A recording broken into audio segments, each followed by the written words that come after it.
Bonjour. Alors, je reviens avec une nouvelle petite vidéo concernant l'hypersomnie et l'évolution en fait des traitements que moi j'ai mis en place et des solutions que j'ai essayé de trouver par rapport à ça. Donc, ça fait plus de 3 ans que je suis en hypersomnie, donc j'ai été diagnostiquée suite à des tests du sommeil.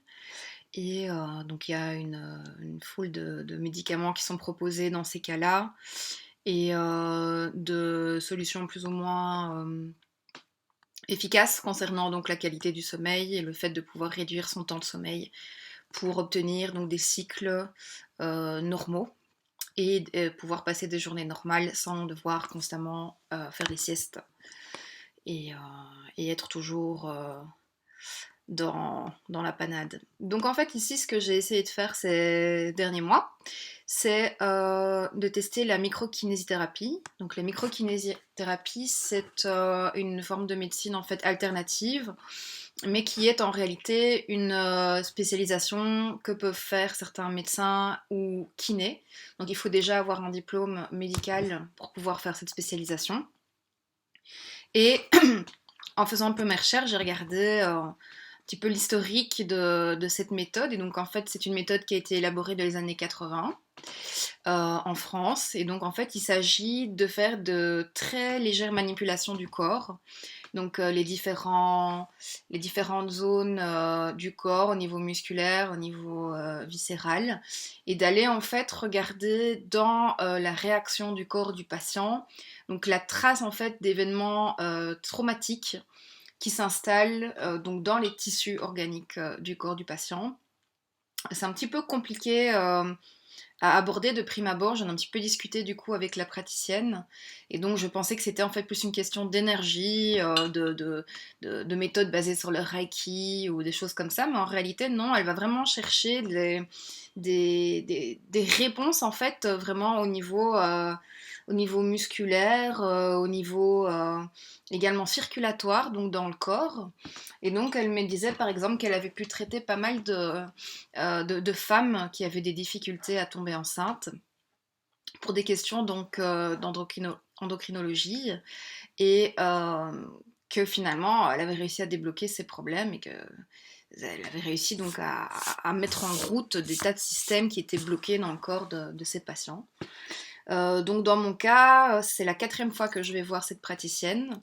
Et je dois dire honnêtement qu'il y a beaucoup d'améliorations. Donc j'avais quand même un cycle de sommeil qui était complètement déréglé. Je dormais jusqu'à 16 heures par jour. Et ici, bon, il y a le printemps aussi qui s'est installé. Donc au niveau des heures d'ensoleillement, pour moi, ça joue également. Mais j'ai pu en fait commencer à aller me coucher à une heure raisonnable, c'est-à-dire vers 22h30, et me lever à une heure raisonnable, donc environ 8 heures, 9 heures du matin, des fois 7 heures. Ce qui donc n'a rien à voir avec ce que j'ai pu ici subir comme cycle ces derniers mois et tout particulièrement en automne et en hiver. Euh, voilà, donc la microkiné, en fait, c'est une séance qui va durer environ 1 heure. Donc vous expliquez d'abord vos symptômes, les problèmes au praticien. Et ensuite vous êtes allongé sur une table, comme sur une table de massage, et elle va venir manipuler tout doucement certains endroits de votre corps, des pieds à la tête. Euh,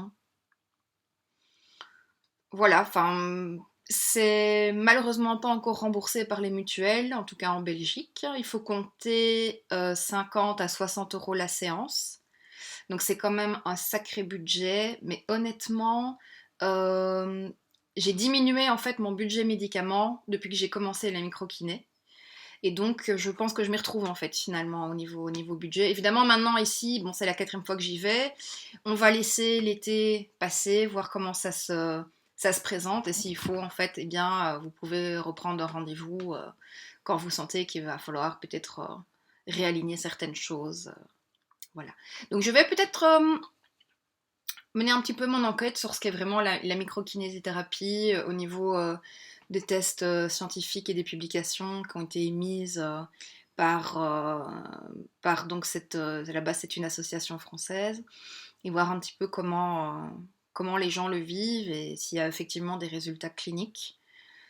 Et en même temps j'ai envie de vous dire quand bien même je pense qu'à partir du moment où ça vous fait du bien, c'est déjà une bonne chose. Après, moi, voilà, mon esprit rationnel veut pouvoir expliquer les choses, mais ça peut être peut-être une piste à envisager pour toutes les personnes qui sont victimes donc d'hypersomnie ou d'insomnie ou autres problèmes liés à l'anxiété, l'angoisse, les traumatismes divers. Donc voilà, si vous avez des questions, ben, n'hésitez pas à demander et sinon à faire vos propres recherches. Euh, et donc voilà, je répondrai avec plaisir si vous avez besoin de savoir quelque chose de particulier. Voilà, à bientôt.